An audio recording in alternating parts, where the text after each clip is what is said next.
we shall be discussing the aspirations of few of the independent candidates within the Western Urban vying to become members of Parliament in the June 24th polls.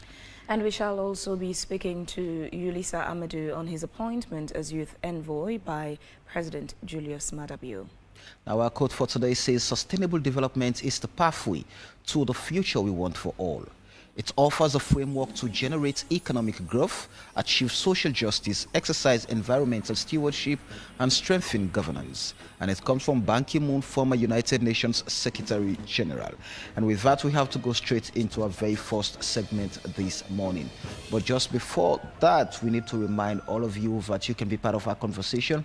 All you need to do, go over to our AYV News Facebook page, drop your comments, drop your thoughts, ask your questions. We'll find time to go through some of them in the show. And in our first segment this morning, we're here to assess the aspirations of those independent members vying to become members of Parliament within the Western Urban District, well, the country's capital. And with us here this morning, we have Ahmed Sanusi and Thomas Christian Weeks. Gentlemen, good morning. Good morning. Good morning, AYV. Good morning, Sierra Leone. All right. And in our studio too, we have Abdul Parker. Abdul, good morning. Good morning, Samuel, and good morning, viewers. All right, let's start off, gentlemen. Let's first get to understand and know who is Christian. I am a Christian, and my name is Thomas Christian Weeks. Go ahead, Thomas. I mean, just tell us a brief about yourself. I mean, who are you? What have you done? What are you known for within Freetown? That's the question. I'm a born Sierra Leonean from Western Area Urban District. Attending the Brookland Nursery Preparatory, Brookfields, and the UMC Primary School, Brookfields. And I proceed to the WAM College School, Form 1, Form 2, and to Form 3. And the Albert Academy Secondary School, SS1, SS2, and SS3. And I'm a diploma student, Human Resource Management, postgraduate, and so on. And also health and safety in the environment. I have a diploma, advanced diploma, and I'm also the director in Star Watch Foundation, Sierra Leone. We have been embarking in youth empowerment, driving cause, and youth empowerment and electrical and solar installation the past years. And I've been empowering over 4,000 young people within the county in terms of driving. Some of them out of the country now with a great job, Dubai, America, England, and so forth. I'm a Christian from the Crystal Life Areas Church, Brookfields. And I grew up within the Western area, to be specific, Brookfields, Templetown, King Tom, Kuto Road, Lumberley, and so forth.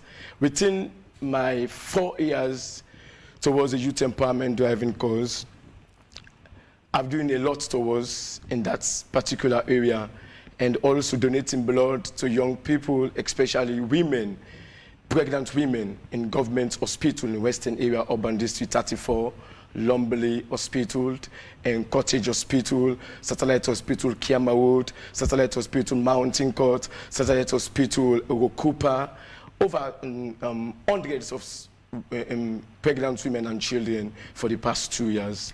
You seem to be doing a lot of work already. Why vie for Member of Parliament? I decide this time around to decide to be a Member of Parliament so that I will have more opportunity to do more things and also represent my people in the House of Parliament as an independent candidate. I decided to be an independent candidate because I want to represent my people in Western area, not only Western area, but in Freetown, in 100% representation, so that I will speak for my people in that house with no fear or with no hesitation, especially this time around, in this crucial time in the nation. We need young people like me, vibrant young people like me, so that we can move the country more than this. Come 2023 June 24 election, I will definitely be a member of parliament in Western Area Urban District. My symbol is fish. You chose not to run under any political party. How hopeful are you that you would survive as an independent candidate? I will survive. Your good work shall follow you. My good work in the past will definitely follow me. And also, I decided to become an independent candidate because I want to represent the people 100%. If I decide to take the ticket of any political party, I will seek the interests of the political party than the people, to protect the party than the people. But this time around, 100% representation with one voice and also with one vision, because my nickname is Mr. Visioned. I go there with a vision, I will definitely portray that vision so that Sierra Leonean will free from all kind of things around. Then definitely, when I become a member of parliament, I will also speak with my people at all time. I will give them information at all time, because the people sent me there, and also I have to give the people information at every time. Speaking of the people sent you there, what sort of consultation have you done with the people before, making the decision to say, I'm going to run for office and also as an independent candidate?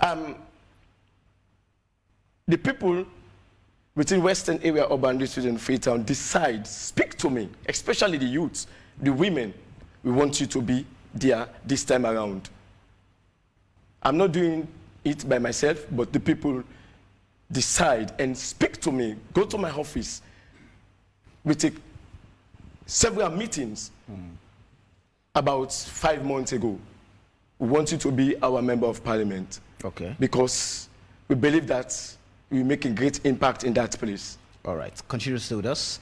Who is Ahmed Sanusi within the Western Urban, within Freetown, where you're asking the people to give you a seat to represent them? Okay, Bismillahir Rahmanir Rahim. I want to first and foremost thank and glorify God Almighty for giving me the strength and ability to aspire as independent member of parliament. And I must say I'm very much honored to be in your studio. It's my first time to be here, and I'm very much elated to be here with you in this interview. Well, I will start by introducing myself. I'm Ahmed Sanusi Sise. I hailed from Kenema. My mother is an Egyptian. My father is a Sierra Leonean. He studied at Al-Azhar University in Cairo, where he got married to my mom, and they brought us here. So we stayed at Kenema. Then I went to Islamic primary school, then to government secondary school. Later, I went to the Bo Government Secondary School.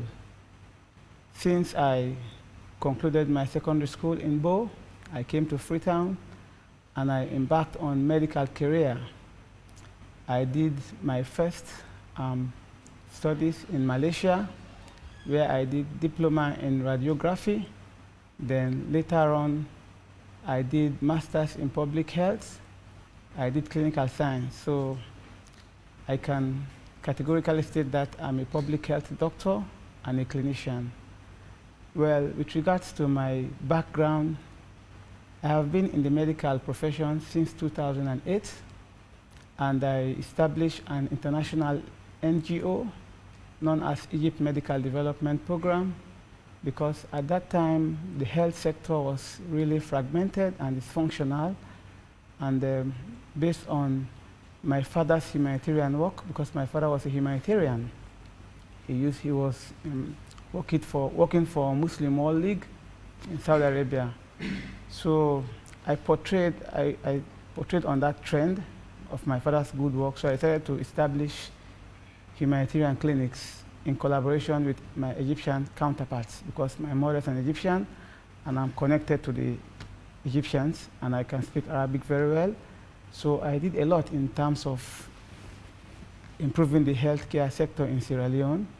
I established an NGO, which I was the director of that NGO, Egypt Medical Development Program, and I hired Guinean doctors as well as Ghanaian and Egyptian doctors to come and salvage the health system in Sierra Leone.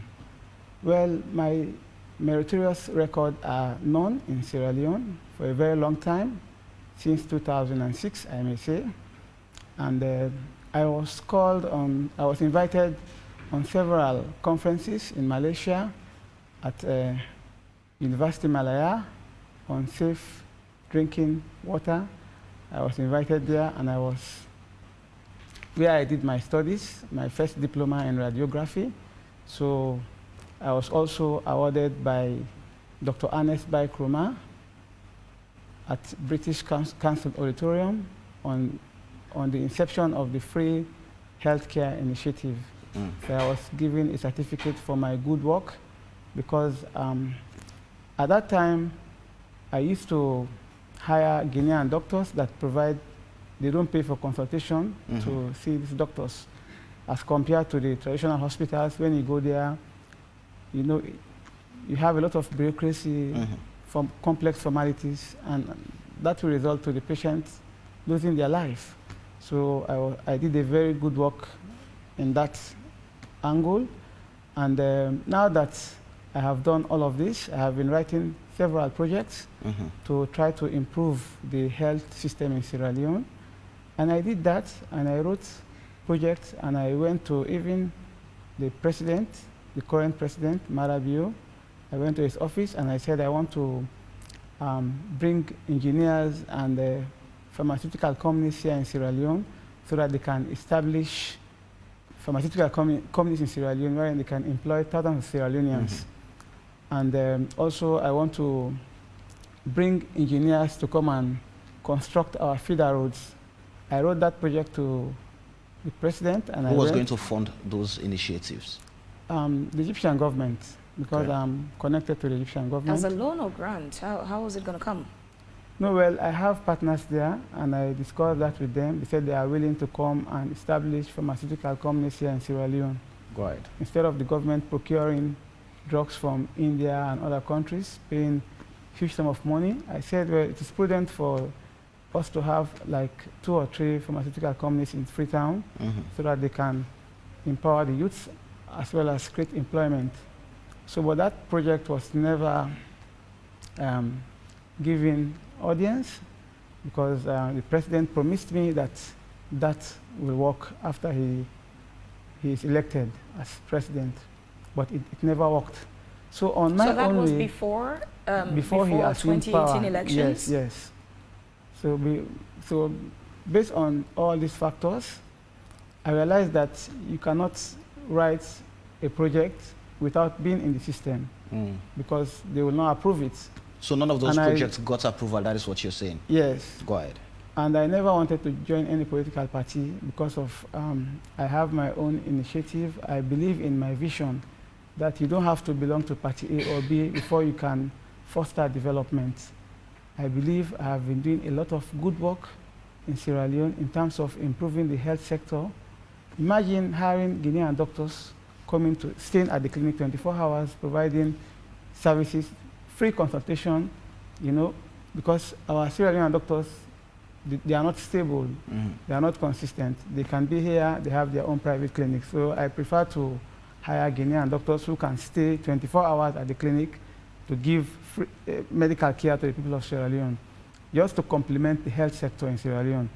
So looking at all these factors, I decided not to join any political parties, because joining a political party, definitely they will stifle your aspiration, your goodwill to provide better service in Sierra Leone, better health system in Sierra Leone. So I decided to join politics and go as independent member of parliament to write projects, to develop, to augment the health system in Sierra Leone. Because I believe I'm well connected to the Arab world, and I can, interact with international partners, development partners, especially from Saudi Arabia, Dubai, and Qatar, because I've been there, and they said they just need someone that is genuine so that they can help him with resources and finance to improve the country. Ahmed, as well, you work a lot around the health sector. Yeah. With your constituency, you also have a member of parliament, in the 5th parliament. Well, you had a member of parliament in the 5th parliament. Why didn't you just present your proposals to that MP that was representing your constituency to see how you could work with the MP to push all these projects in the well of parliament, without necessarily you stepping into politics?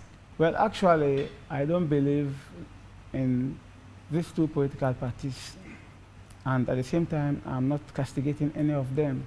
I believe in my own initiative, because imagine going to someone that is a parliamentarian, telling him that I want you to foster my project, understand? Definitely, he will ask you to either join the party, okay, and I have to subscribe to whatever they want me to do. So I believe in my own initiative. Well, you did not make an attempt. You did not make an attempt to have gotten this proposition now you're giving us that, oh, they would have asked me to join, or what if they would not have asked you to join? No, but it is unrealistic for them to accept my proposal. Because, for instance, initially we used to have constituencies. Now we don't have, we have district block system. Okay, and the member of parliament at Lumley at that time is Honorable Tawa. Okay, I know him very well. I can say he's a nice gentleman, but he doesn't have that capability to foster that kind of project I want to establish. Because I said I want to establish pharmaceutical companies. But now you're national hospital. Now you're running with it based on assumption, because you did not present the opportunity to him, so you would be able to assess the feedback you would have, gotten from him. But what happens now if, peradventure, you do not win the election as an independent candidate? What happens to all the beautiful ideas you have, the projects, the proposals? No, well, my track records are there, and I cannot give testimony on that, but rather people will acclaim me for my good work over the years. And going back to what you are saying, that I should have met with the current member of parliament at that time. Well, now former, because we don't have yes, MPs. The former member of parliament at that time. He doesn't have the ability to sponsor my project.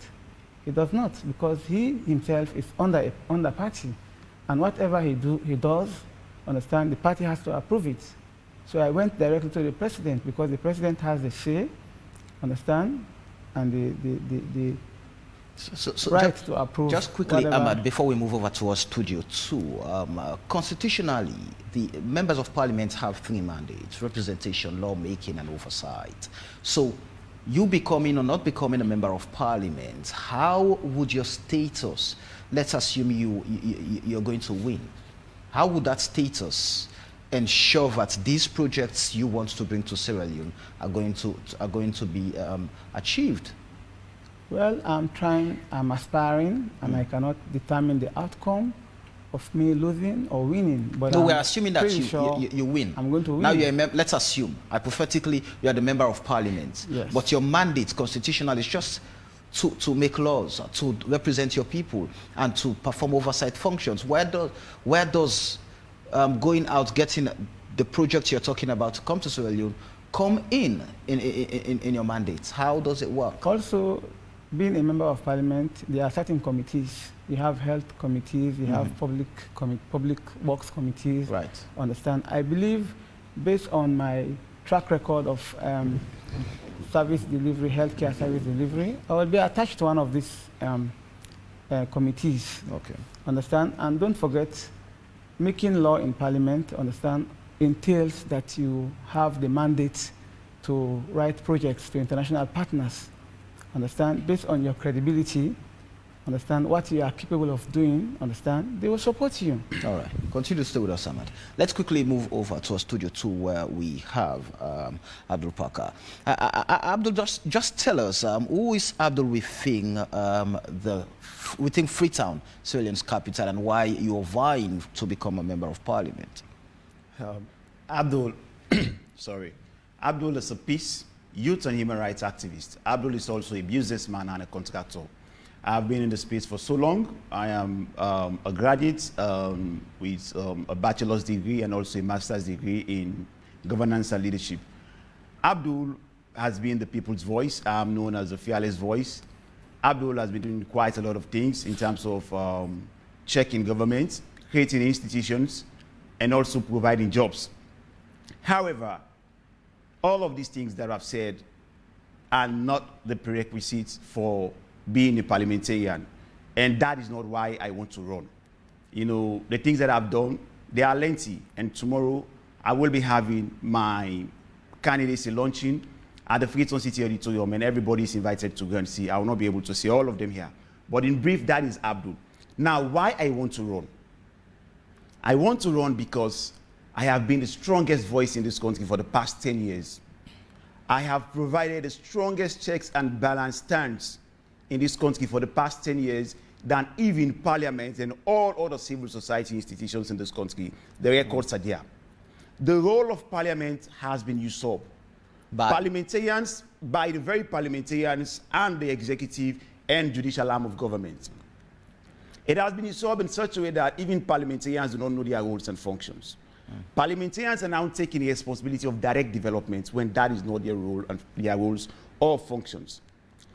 The functions or the essence of Parliament you just stated are simple: lawmaking, oversight, and checks and balance. And in providing the aforementioned, you need not to be a learner. You see, governance is not a thing of quote unquote, now me people and send me, or me people and call me for good serve. Governance in democracy should be a deliberate act. You come forward because you know that you're competent and you're able to provide what the people desire. Now, putting yourself forward is like you exposing yourself to scrutiny. It's now up to the people to scrutinize you and make a thoughtful judgment whether you're capable enough of representing them.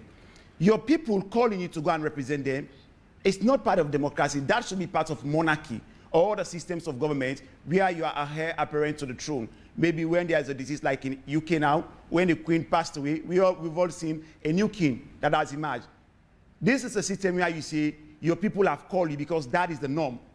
But in democracy, especially in Sierra Leone, we've seen an erosion of our governance system. And the institution that is primarily responsible for that erosion is Parliament. Because among the three arms of government, Parliament is the most powerful, of which the president is a member also, because the president addresses the Parliament. And with that in mind, Abdul, Parliament being the most powerful arm, you're vying for a seat in that Parliament. What sort of Parliament do you think Sierra Leone needs for the 6th Parliament? Sierra Leone needs a Parliament that is sincere, that is well-informed, that is research-oriented, and that is fearless. Because what I've seen in the past 10 to 15 years in the last 3 parliaments are parliamentarians who just go there to clap, seek their party interest, and seek their personal interest. And if we have this type of people, we will continue to have bad laws. I would say to viewers and AYV authoritatively that the past 10 to 15 years that have closely watched and monitored Parliament of Sierra Leone, they have not made even 10% of good laws that will benefit Sierra Leone and stand the test of time. They have not passed tangible or viable business agreements that will stand the test of time. They've betrayed the people in terms of checks and balance. For example, Auditor General's reports for the past 4 to 5 years have been lying in Parliament accumulating dust. You have a Parliament that should be working with the Auditor General's office, and the Auditor General's report is the most powerful report or document in the country apart from the Constitution. Parliament... Abdul, how would you survive if you get fortunate or privileged enough to be voted into office by the constituents in the constituency you're running for? How would you survive in Parliament when now we're going with a PR system, which is bringing more allegiance of the MPs who run under the ticket of a political party to the party more so than the people?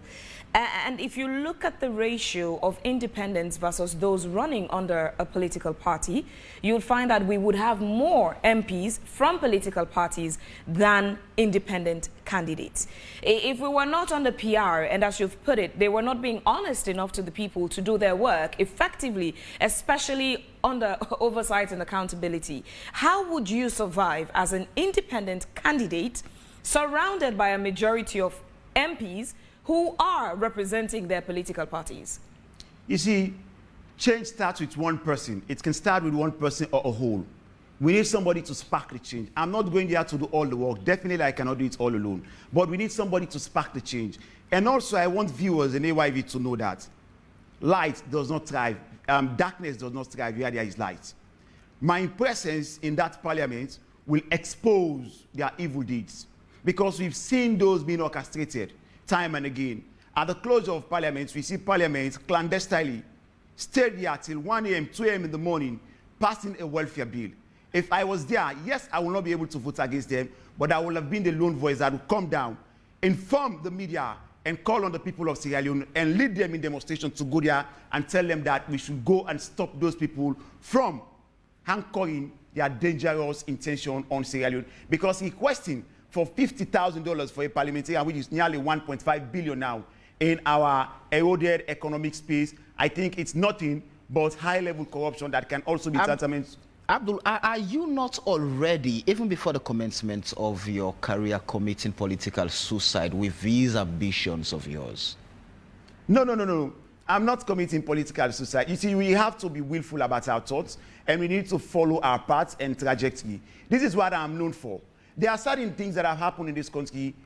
I have said my bits, and I gave instances of where certain models have worked and what we're doing, the dangers of them. For example, when the free quality education was introduced, I was the only and first person in 2018 that did a desktop research, and I held a press conference at large headquarters, and I proposed to governments the path they should follow when they followed their own path, because in Sierra Leone is governance of exclusivity. They've seen the dangers. When they introduced the denomination discussion in Sierra Leone, I was one person that was against that. Eventually, we've seen the dangers of the denomination. So, you see, my own political career is not about glamour. It's not about favor. It's not about material things. It's about truth, fact, rationality, and prosperity. So I'm coming to the space like one of those people that have existed in the world. You know, one of my greatest role models in the world is Martin Luther King. Martin Luther King was not directly involved in governance, but the mark he made in America till date, very few presidents, in fact, will match his standard. Why did you choose? Sorry to cut you there, Abdul. It's 9 o'clock already. On a normal day, we would go for a summary of our top stories, but would like to apologize. Today, we would not bring you the summary of our top stories, so we apologize for that. We'd rather just continue the conversation. But Abdul, you just mentioned Martin Luther King Jr. as your role model. And as you put it, he was not directly involved in governance, yet he made a mark. As him being your role model, could you also continue making a mark without being in parliament? Yes, Martin Luther King made his own mark out of governance, but that was a different period. As a matter of fact, at that time, he was not even allowed to participate in governance, because in America by then, there was a huge segregation where blacks were even used as footstool or as tool for white men to feed on. Blacks were not even allowed to go to the same school as white. So his dream was that for a black man to one day rule America, and for blacks and whites to have equal rights. So the space was not even there for him. So even if he had that ambition, it never would have materialized. But his dream came true through a black African descent president who ruled America, Barack Obama. Now, my own part is to be directly involved into the process. Why do I want to be involved into the process? Because I have seen dangers. I have seen a lot of rottiness from outside. I have proffered solutions, but my voice is too small to be heard. So now people are with this notion that politics is a dirty game. And if it's dirty, let's all get into it. Get dirty, clean it up, and wear our white suits. So now I'm getting into politics to go and make the necessary changes. The things that I've been saying outside that they've not been listening to, I want to get in there now and Abdul, politics itself, sometimes you would hear people worry about, especially young people who, before going into offices, they seem to have it all together. They seem to have all the good intentions, but somewhere down the line, it seems as if the system changes them to become negative, as opposed to those people, especially young people, changing the system for the better. Fabian, it's deliberate. You see, it's not the system that changes people. It's people that exhibit what was in them but was not seen because we are not in position. You see, most of the time when people say parliament is a society or government is a society, when people go there, they change. No, they don't change. Anything that someone exhibits when he or she is in power was something that he had inside or already planned. Abdul cannot be changed. You know, I've had several temptations, in terms of job opportunities, in terms of finances, in terms of overseas opportunities, but I've rejected them. And I'm not moved by material things. That's why I say to people, parliamentary role is not for beginners. You don't go and learn, just like a role of a doctor. Being a politician is one of the most critical things you can do in this world. As a matter of fact, it's critical than even being a medical doctor. Because one mistake by government takes thousands of lives. One mistake by a medical doctor may take just one life. Abdul is one person that is very sincere with his thoughts, and that is unwavering. And if I go there, if my people buy my ideas, quickly, vote Abdul, me in. Why are you running on an independent ticket? It's clear. I've been an independent person all this while. I've been doing my own things with my own crowd and my own unit since university days. I've been doing things devoid of occupying main government space. How many people in government will boast of writing strong papers or establishing institutions? I did that when I was on the university. I did that when I came down. How many people will say that I graduated with a bachelor's and a master's degree and I've never applied for a job? I have my degrees in the door and I'm using them. You see, education and life is about problem solving. My own thoughts about life is not just about taking from society, but it's about giving to society. So Abdul is one person that has been doing a lot. And now I just want to choose a different path because you see, politics is the most important aspect of the state. If we keep ignoring the political corridors, we are doing ourselves and we are affecting generations yet unborn. So in as much as we are doing all of these bits outside, I think it's high time for competent minds, not just young people, not just people that have been implementing projects or that have plans. It's for people who are competent, who are fearless, who have integrity, who are sincere to occupy the space and challenge the status quo. Because challenging the status quo is not a day job and it's not a baby job. It's a daunting task that requires someone that is fearless and has the zest to do the needful. Abdul, you spoke about you've been working independently for all this period. Being a loner is not also a good trait of a leader. What's your capability to work with a team? The lone in that perspective is not referring to me alone. The lone in that perspective is devoid from government. I have not been working with government. I've been working out of government space, but I have a team. So describe your leadership style. What's your leadership approach? My leadership approach, I would say, is hybrid. Hybrid meaning I'm very pragmatic. I bring all the variables together and I take the best out of them, because even democracy now should not just be absolute. Socialism, monarchical system, totalitarianism, and democracy. You can take different good traits from all of these things, bring them together, and use what is best for the people. That is what other countries have been doing. If you look at countries that have been making very good inroads in terms of development and boosting their human capacity and human security, like the Scandinavian countries. Stay there with us, Abdul. We'll come back to you. Let's come to our main studio here where we have Thomas and Ahmed. Now, Thomas, so tell us exactly, what are the things you seek to change by going to Parliament? You see, I'm smiling. Definitely, I'm going to change the face of the people with a good smile. That's all. How? By my good works. In the past, we also reflect in the future in the House of Parliament. You're not a development expert as a member of parliament. We've always been told that parliament is not a house of technocrats, but a house of representatives. And development is not part of your portfolio, except as a politician you would want to venture into that. So if you're banking on that, are you not already missing the path you should take as the people's representative if elected into parliament? No. I have 3 jobs in parliament: to make law, oversight committee, and so on. And I have my flagship program, Which my is? manifesto, the free blood donation. I start before, and I will continue. More larger than the past, to pregnant women and children from 0 to 15 years. Is that not something you can still do out of parliament? You've been doing it out of parliament. Is that not something you can continue to do without going to parliament? With the power, more political power, and I will do more. I will do more. Definitely I will do more, because I will definitely be in the front line in terms of leadership in the state, because I'm doing it personally. But when I become a leader in the political end, I will do more, because I will have more opportunity, more hands. What are your strengths within the country's capital that you feel so optimistic that you would get 11.9% of the vote to take you to parliament? My strength is the voice of the people, and one vote, one vision, one representative is my strength. And my manifesto, I have 2 things. One, the free blood donation to women and children, youth employment, community post.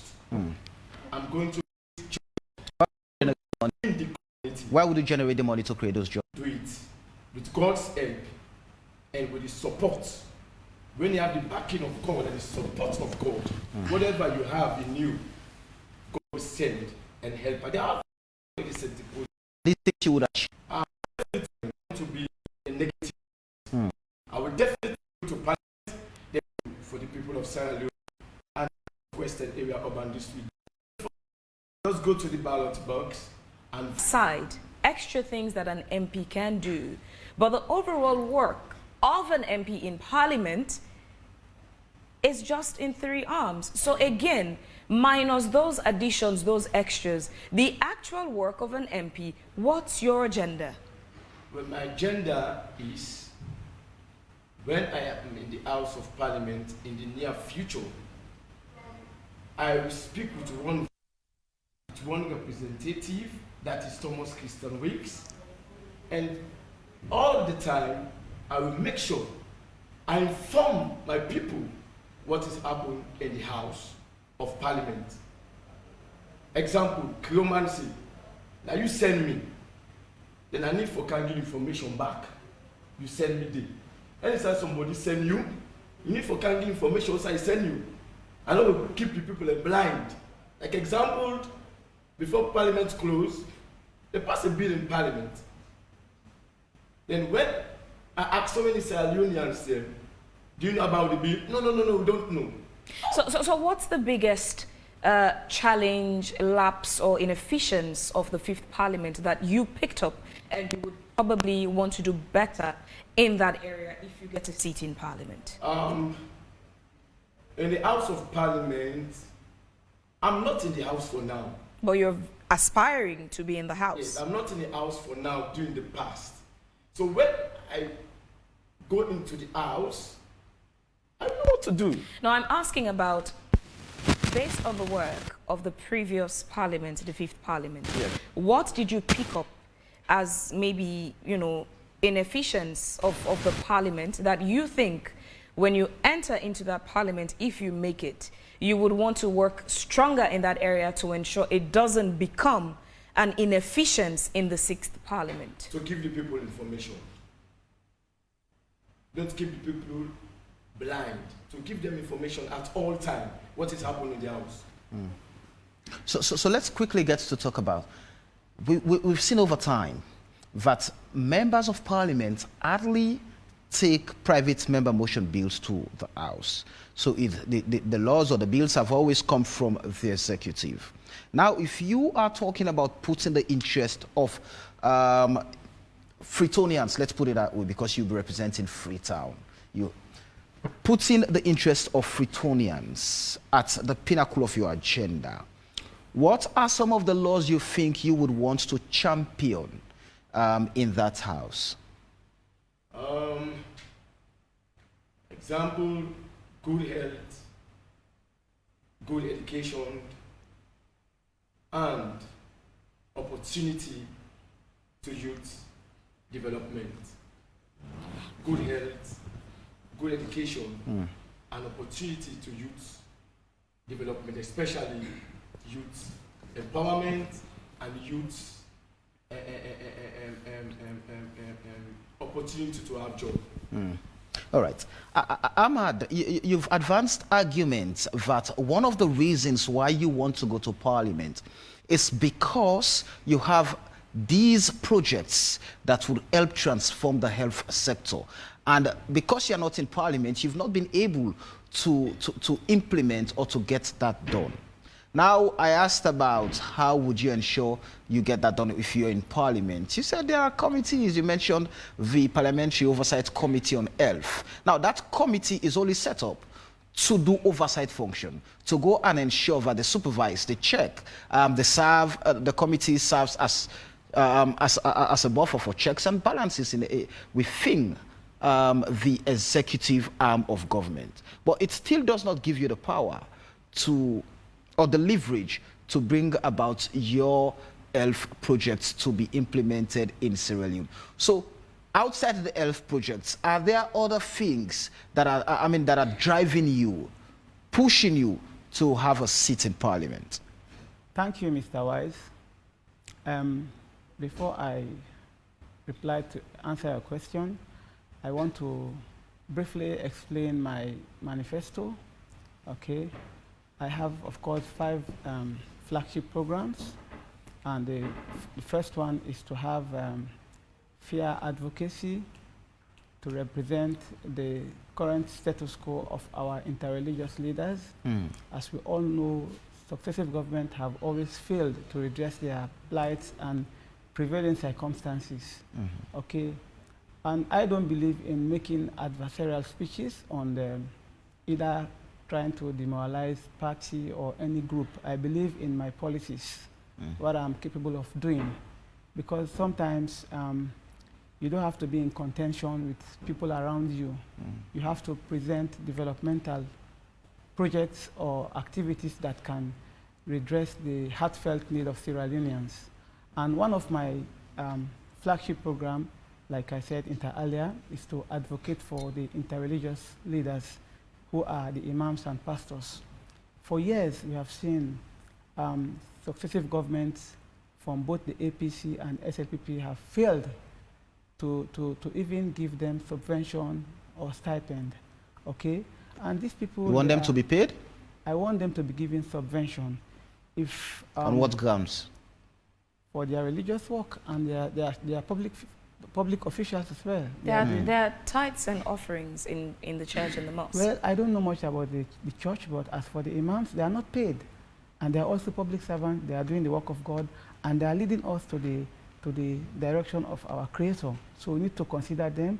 We need to reckon with them in the sense that they should be given stipend. And I don't think it is— How would an MP make that happen? Unfair for them not to be given a stipend, because overnight we saw what happened. Yeah. So the question is, how would an MP make that happen?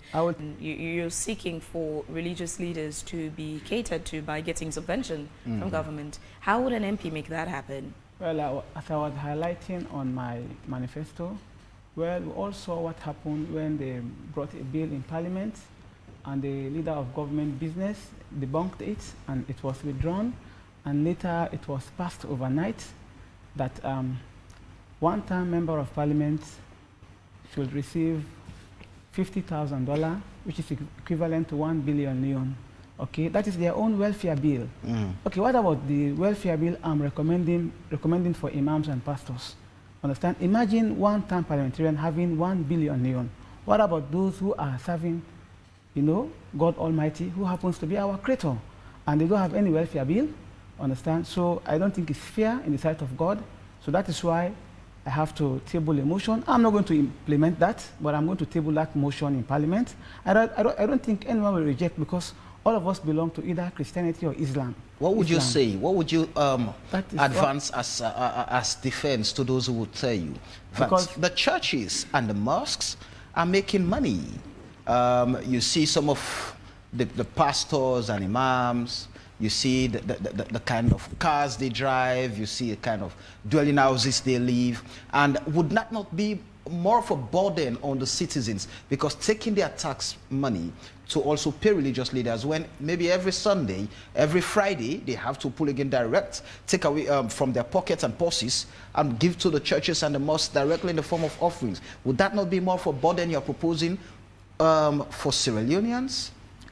Well, actually, like I said earlier, I don't know much about the pastors, but as a religious tolerant country, I have to include both the imams and pastors. I don't have to limit it only to the imams.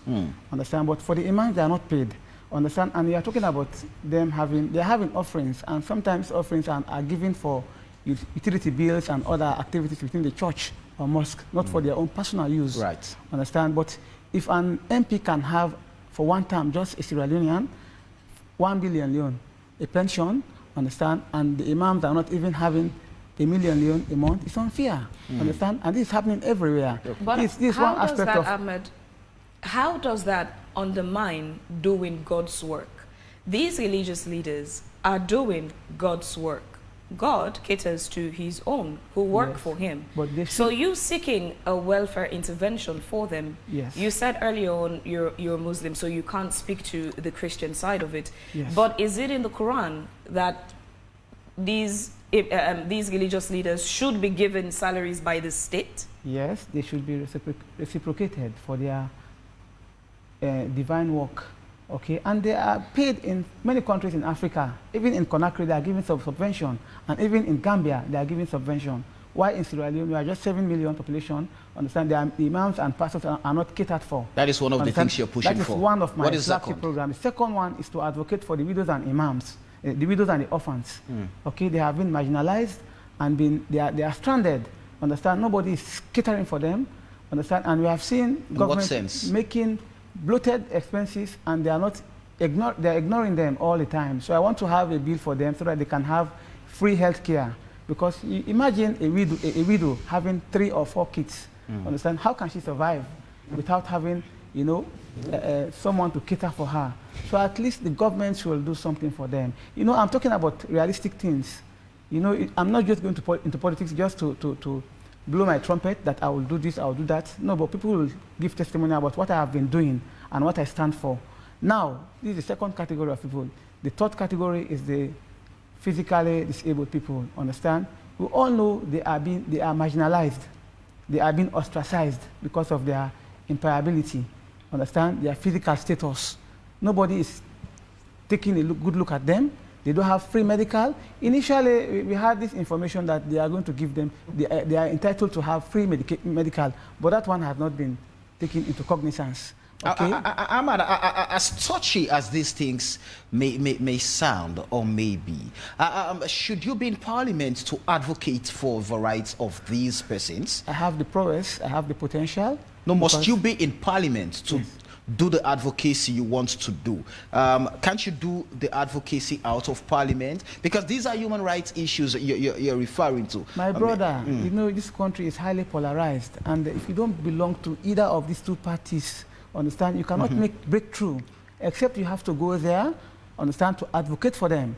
And I don't think any good parliamentarian will object to what I'm saying, because these are real factors, real issues that are affecting Sierra Leoneans, understand?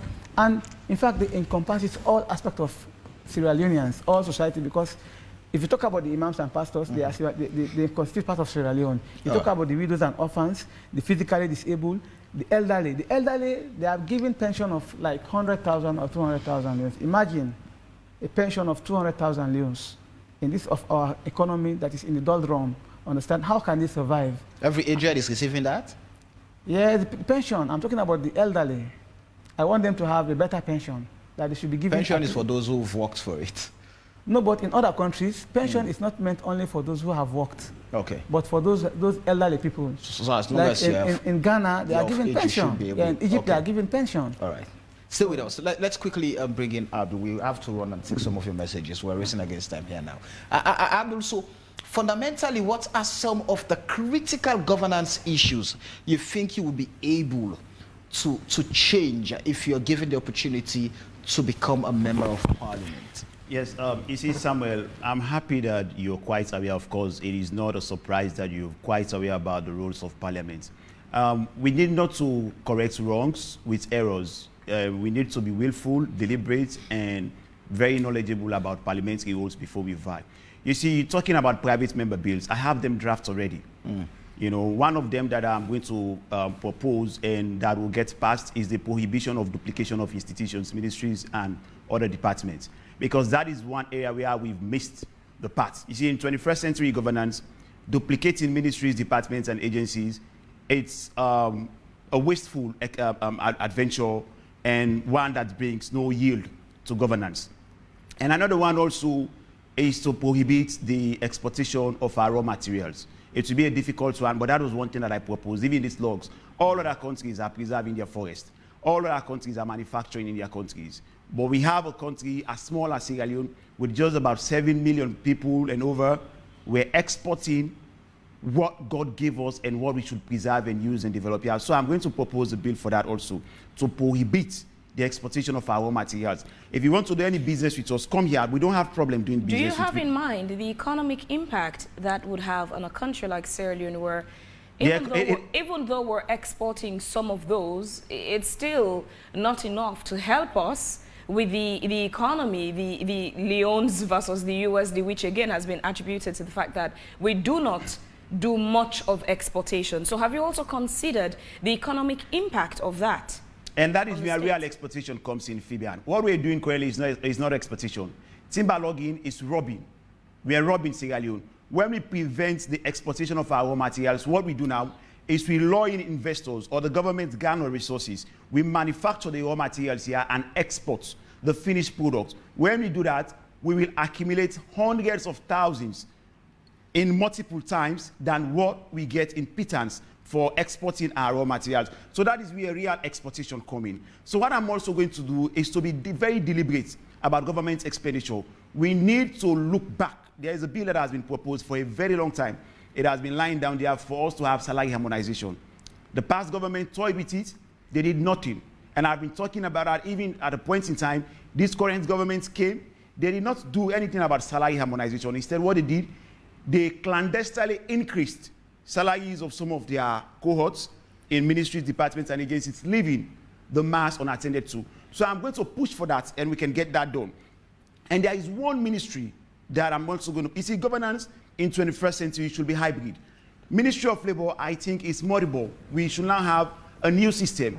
I will push for the establishment of Ministry of Employment and Job Creation, and that will replace Ministry of Labor. And when we prohibit the duplication of ministries, departments, and agencies, we will now have tangible, single, and viable ministries, departments, and agencies carrying the affairs of the state. You see, governance now is about human security. I admired my colleague. He has good plans, Sanusi, talking about the aged, AMAPs. Governance is about the whole. And the role of parliamentarians is not just to cater for one facet, it's to cater for the whole. And under human security, which is one of the global timetable that governments are dealing with now, we have 7 components of human security. Vis-a-vis food security, health security, economic security, environmental security, personal security, political security. As a parliamentarian or somebody vying for that office, you should know those timetables and know that everything is embedded in there. You have said, just quickly, you have submitted earlier that from your analysis, that the parliaments we've had over time, in other words, they've been described as a cult, having their own agenda, working with their own interest. Now, Abdul Parker coming in as a member of parliament, do you think you would break that? You would break that wall. You would break the practice, the norm, what is being referred to as the norm in parliament. When over time we've seen fights, struggles between members of parliament and the leadership. Definitely, I will. You know, the thing is that people are not informed, they are not deliberate, and they are not sincere. For God's sake, who will support duplication of ministries, departments, and agencies? If I propose that, even those that are against will be ashamed to say, no, we need them. Because the world is moving with models. Governance is about models and inventing new systems that works. Even America in 1993, when Bill Clinton took over and his then Vice President Al Gore, they brought in the reinventing governance.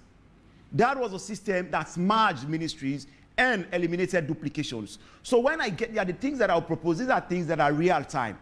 These are things that have effects. These are things that we cater for the mass, because parliamentary role, in as much as we now have district block, we had constituencies, but no parliamentarian actually represents his constituency or the district alone, because whatever law agreements that you endorse in parliament affect the entire country. So you have to understand the global times.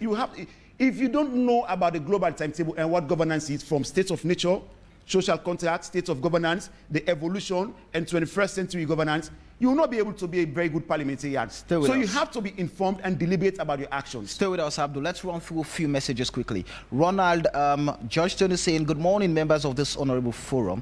Sierra Leone and some abroad know the social and economic hardship they've been facing in the past 62 years. Yet, will continue blindly supporting the same parties because of sentiment and tribalism, which has left the country with so much to offer but hasn't. I believe that by bringing in the other parties, then maybe Sierra Leone has a chance, and my hopes are that we have coalition government for a change, because 62 years of both dominant parties have failed us all unless you are connected. Skytebo says, so Mr. Abdul, I'm sure if you're chosen as a member of parliament, you will fix all these problems that you have brought to the public, which the past parliamentarians have not been able to fix. David Stanley Coker is saying, I genuinely wish all the independent candidates all the best. I admire individuals who seek to offer a political option devoid of the APC and the SLPP.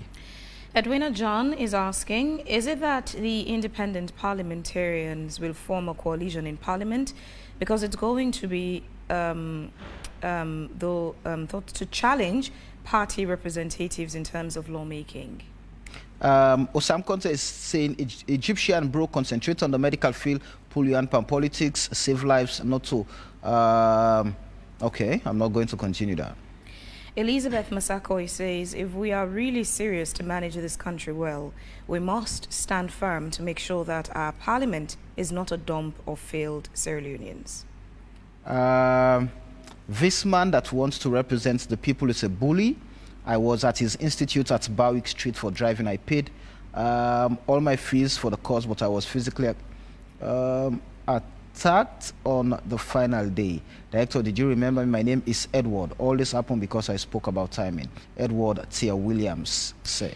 Evangelist Solomon Ken Kagbo says, this Abdul guy is very outspoken. I just hope he actually means what he's saying and is sincere on what he is saying. Dennis Bess is saying, AYV, tell Ahmed that he has my support from Dr. Barnard.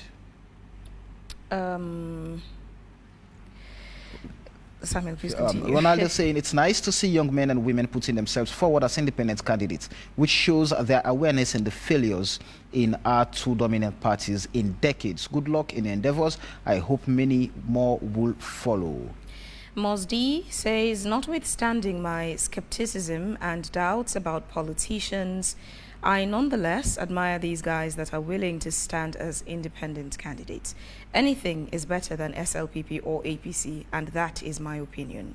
Jallo Muhammad Saidu is saying, Abdul Parker is a proven representative. He has been working hard in every facet. We need a youth with brimming minds, a fearless representative that can serve as a glimmer of hope for the youth in our nation. Aminata Kanu says, true talk. In Sierra Leone, we need more independent candidates for a better future.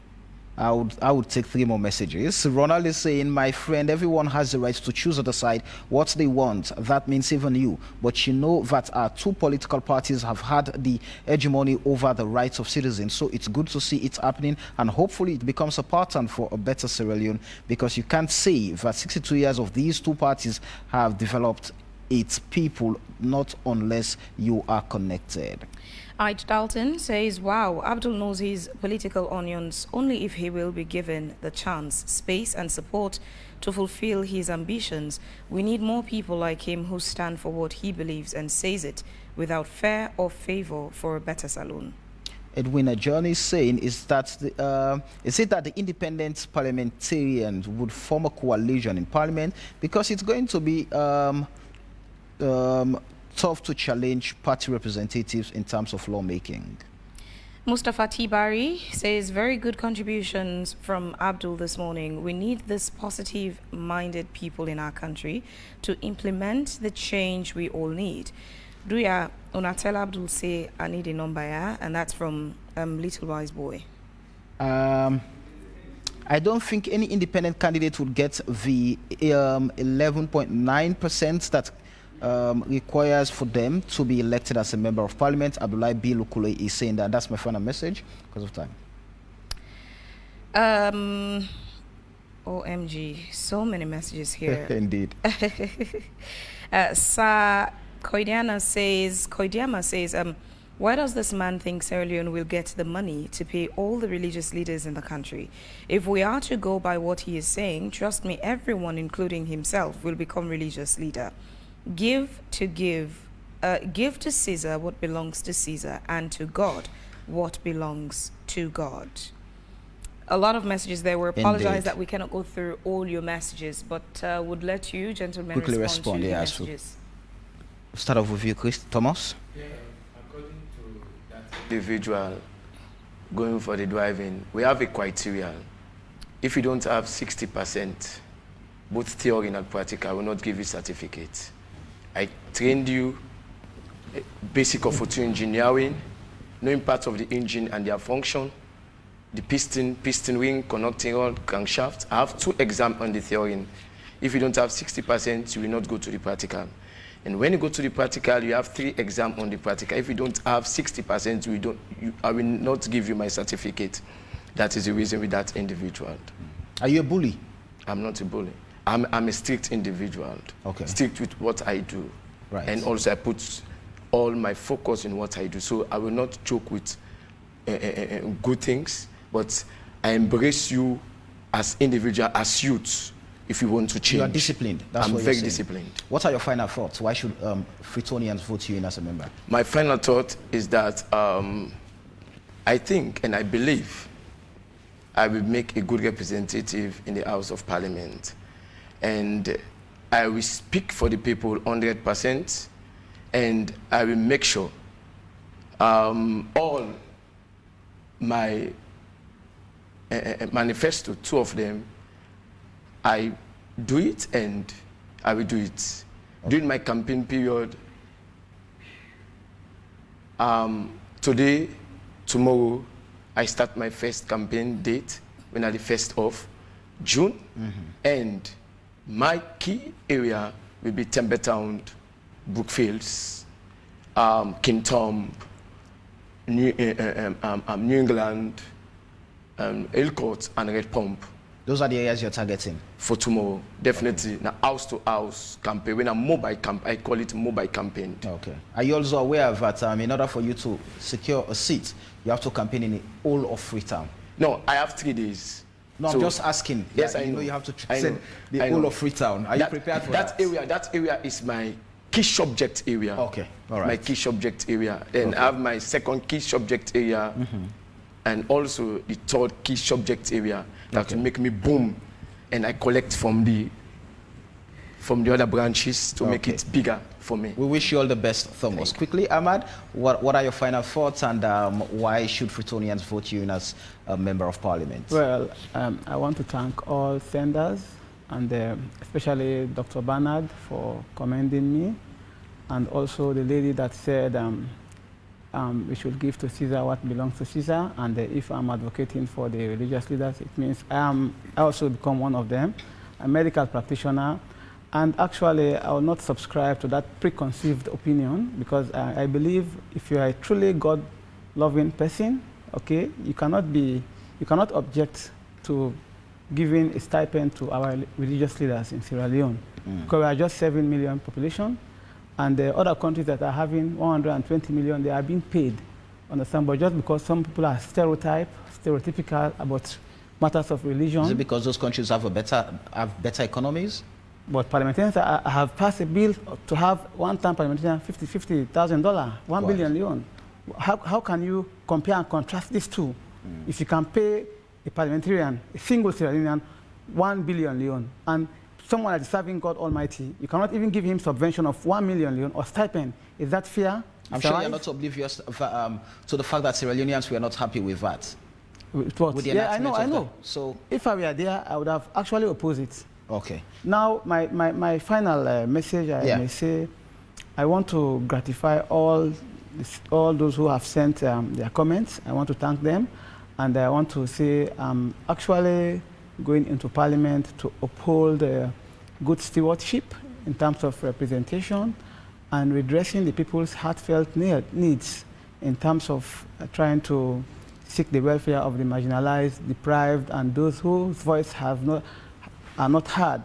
So I have to represent them fairly by the will of God Almighty. And I want to thank the ECSL for they have conducted several activities like the float parade and also been updating us with information, and for actually nominating me to contest the forthcoming election. And I want to talk to my sympathizers, my fans, my electorate that I have been given a symbol of handshake, and I have never been into politics before. This is my first time, and I have never joined any political party. So you come to Equity with clean hands? Yes. And that's why you have the shake hands as a symbol? Yes, I shake hands. Thank you. It Symbolizes peace and unity. Thank you, Ahmad. And I don't belong to any political party. All right. And I'm doing my own way of things so that I can as an independent embrace candidate. Thank you very much. Together. Quickly, Abdul, what are your final thoughts? Sierra Leoneans, you've had all of us. You're going to listen to us more. I will say to you authoritatively that I'm the most competent MP aspirant in the country currently. Because of that, I've even written a letter to Sierra I. And today, AYV's own letter will come in other media houses. Let's have a debate where all political parties and independent candidates will come forward with their proposals, and you will judge and make a rational decision. The country that we live in has been eroded. It has gotten down the drain. It's high time we pick it up. I am President Abdul Parker. My symbol is I. I represent vision, foresight, and clarity. Without that, governance will not thrive. So I'm craving on your indulgence. Let's make this country great.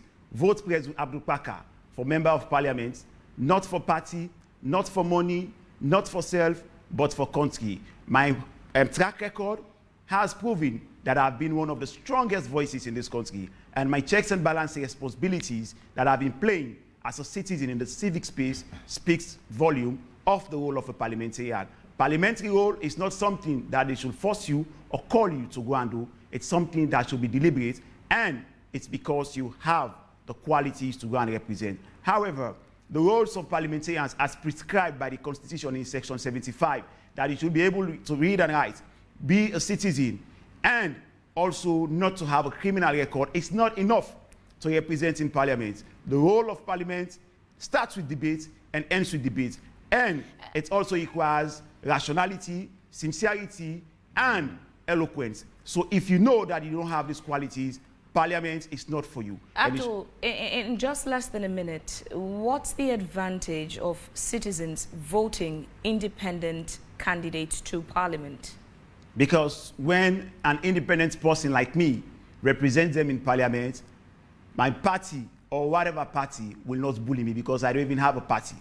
And also, when I'm independent, the word independent is one of the most important words in this world. Independent means you are free or you're devoid of all other attachment, then you can do things on your own. Even though Sierra Leone is tagged or is dubbed as independent, but we're one of the most dependent structures in the world. So being an independent candidate in parliament, I will represent the people's views and aspirations with 21st century governance architecture skills. All right, thank and you together very we'll much, have a better Abdul. country. Thank you vote very aye, much. vote for Abdul Parker. Thank you, Abdul. Thank you. Thank you very much, gentlemen, for your time to be a part of Wake Up Sierra Leone this morning. But quickly, is there any challenge with ECSL that any of you would like to bring up quickly? Yes, I mean, well, please do it quickly. At Yes. in Blue, I raised up a question to the ECSL commissioner, and with regards to how our ballot boxes are going to be protected, because now they said we have about 2,000 polling stations in the Western, more than 2,000 polling stations. So we don't have as independent candidates, we don't have the resources and manpower to man these ballot boxes. So I raised up that point to them at Radisson Blue when we were having a meeting there, and they said the police is going to be the security. So I really want to let the commissioner understand that we as independent candidates, this is our bone of contention, and we really want our ballot boxes to be protected. But Ahmed, it comes with the territory. It's a choice you made to go independent. No, it is. It's also incumbent on you, the candidate, to have a team. I have a team already, but what I'm saying here, my team cannot resource 2,900 polling stations. But that's not the problem of the ECSL. No, it's their mandate to protect our ballot boxes. But the state provides security. The state provides. Ahmad, quickly, the state provides security. That is not your responsibility, which is why even the Office of National Security and all other security apparatus have banned the use of marshals, correct? So should that be a concern when the state provides security? What I'm saying here, now what we are having is proportional representation, district block system, meaning that it's not like constituencies before. Right. Constituencies we are only with your constituency, We like Leone, understand for that. instance. But for now, you have to stretch beyond. Like You mean polling agents? Yeah, polling agent. Yeah, like for instance, Levuma Beach to Orogo Bridge is they have to vote for you in everywhere within that. So why would you have a problem with the ECSL telling you that the Sierra Leone police would be there? No, it came. Does that not suffice? That answer came later, but they said we should have that mandate To provide polling agents? Polling agents. But it's your agent. No, it's but not what I'm saying here, the my ECSL brother, is not responsible for that. I believe there should be a provision. Okay, because me being an independent candidate, understand, I don't belong to either of the two parties. Ahmad, time will not permit us on that. But it is very clear that it is either the political party or the independent candidate that should produce we don't have polling supporters. agents. Yeah, polling agent for 2,900, I cannot finance. So that is not on the ECSL. There are advantages and disadvantages of your choice. Well, Let's move. Let the security Let's move. Time is dangerously chasing us. Let's quickly, Thomas. I don't have problem with ECSL for now. Okay, good. I want to say thank you to them, and also, excuse me, please, I want to say to the youth, stay out of Please, violence. we're really running out of time. All right, stay out of violence, youth. All right, Thank thank you. you very much, gentlemen, for your time.